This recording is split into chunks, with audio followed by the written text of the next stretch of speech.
नमस्कार साथियों, स्वागत है आपका सिनेमा के इस खास शो जिसका नाम है डिस्कवरी ऑफ इंडियन सिनेमा। दोस्तों, सिनेमा की इस चमक दमक और धूमधाम को जब हम देखते हैं तो निश्चित रूप से हम उन महान सितारों को भी याद करते हैं जिन्होंने मूक फिल्मों में अपने अभिनय से बिना कोई शब्द बोले हमें मंत्रमुग्ध कर दिया था। आज का हमारा ये एपिसोड उन मेल स्टार्स को एक श्रद्धांजलि है, एक सलामी है, जिन्होंने सिनेमा को एक नई जान और एक नई पहचान दी थी। जैसा कि आप जानते हैं, ये एपिसोड के अंत में हम आपसे एक प्रश्न करते हैं। यदि आपको उस प्रश्न का सही जवाब पता है तो कमेंट बॉक्स में निश्चित रूप से अपना जवाब दें। साथ ही अपना नाम और पता भी उसमें लिख सकते हैं। जो विजेता होंगे उस एपिसोड के, उनको हम एक गिफ्ट हैम्पर अपनी तरफ से भेंट करेंगे। तो आइए शुरू करते हैं सिनेमा के इस खास शो को जिसका नाम है the discovery of Indian cinema.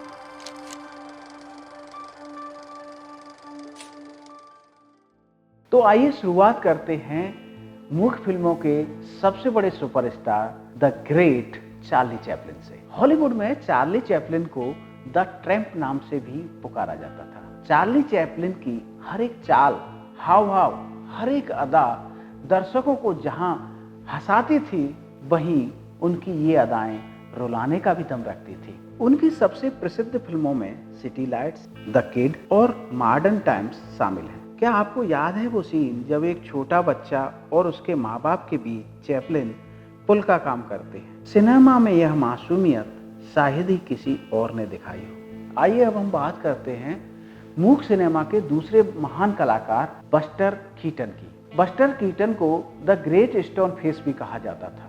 उनके चेहरे पर हाव भाव शून्य थे। इसके अलावा उन्होंने खुद ही अपनी फिल्मों में कई बड़े बड़े खतरनाक स्टंट किए थे जिन्हें देखकर दुनिया चौंक जाती थी। बस्टर कीटन की द जनरल और शर्लॉक जूनियर जैसी फिल्मों ने यह साबित कर दिया कि कॉमेडी सिर्फ हंसी तक सीमित नहीं है, यह कला भी है। उनके स्टंट तो इतने खतरनाक थे कि उन्हें पहला एक्शन कॉमेडियन भी कहा जाता था। जहां बस्टर कीटन को मूक सिनेमा में पहला एक्शन हीरो माना जाता है, वहीं पर मूक सिनेमा के सबसे पहले रोमांटिक हीरो थे रुडोल्फ वैलेंटिनो। उनकी पर्सनैलिटी इतनी आकर्षक थी कि महिलाएं उनकी पर्सनैलिटी और मनमोहक अदा पर फिदा हो चुकी थी। वैलेंटिनो का आकर्षण इतना गहरा था कि उनकी अचानक मौत ने पूरी दुनिया को झकझोर कर रख दिया। उन्होंने साबित किया था कि रोमांस सिनेमा की आत्मा है। हेरल्ड लॉयड को अगर मूक फिल्मों का दिलीप कुमार कहें तो निश्चित रूप से यह अतिशयोक्ति नहीं होगी। इन्होंने साधारण व्यक्ति की मजबूरियां और परेशानियों को अपनी फिल्मों के माध्यम से दिखाया था।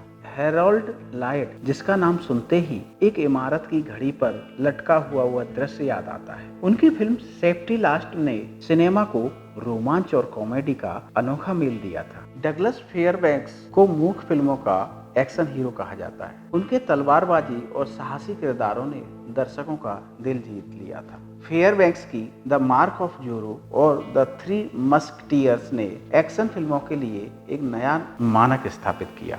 और भी ऐसे कई सितारे हैं जिन्होंने मूक सिनेमा को अमर बना दिया था। जॉन बैरीमोर अपनी नाटकीयता के लिए बहुत प्रसिद्ध हैं। उनकी प्रमुख फिल्में doctor Jekyll and mister hide और शर्लॉक होम्स थी। इसके अलावा लॉन चानी अपने डरावने और असाधारण किरदारों के लिए मशहूर थे। उनकी फिल्म थी the man of A thousand faces. इसके साथ ही विलियम एस हार्ट वेस्टर्न फिल्मों के पहले सितारे थे। अपनी शारीरिक कॉमेडी के लिए मशहूर रॉस्को फैटी आर्केवल की हॉलीवुड सिनेमा में एक अलग ही पहचान थी। विलेन के किरदारों में सबसे प्रामाणिक चेहरा था एरिक वान स्ट्रोमहाइम का। जिस तरह से बॉलीवुड में विलेन की एक अलग पहचान होती है, उसी तरह एरिक वॉन स्ट्रोमहाइम भी हॉलीवुड की मूक फिल्मों के पहले विलेन थे। मूक सिनेमा के ये वो सितारे हैं जिनकी चमक कभी भी फीकी नहीं पड़ सकती। इन सितारों ने हमें समझाया कि सिनेमा केवल शब्दों का खेल नहीं है, इसमें भावनाओं की भी उतनी ही महत्वता है। आज हम इस अपने एपिसोड के माध्यम से इन मूक फिल्मों के सितारों को अपना सलाम देते हैं, उनको विशेष श्रद्धांजलि देते हैं। पिछले एपिसोड में हमने आपसे पूछा था कि मुंबई में पहली बार फिल्म का किस जगह पर प्रदर्शन हुआ था। इस संदर्भ में हमें कई जवाब मिले।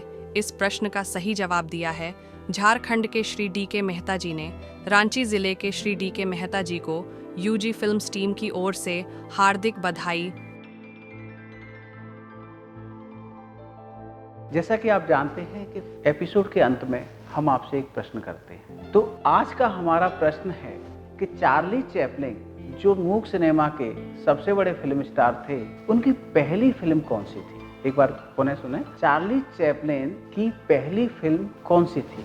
आप अपने जवाब कमेंट बॉक्स में दे सकते हैं। सही जवाब में से किसी एक को हमारी ओर से दिया जाएगा एक विशेष गिफ्ट हैम्पर। तो दोस्तों, ये एपिसोड हम यही समाप्त करते हैं। अगले एपिसोड में अगली सिनेमा की यात्रा के साथ फिर मिलेंगे।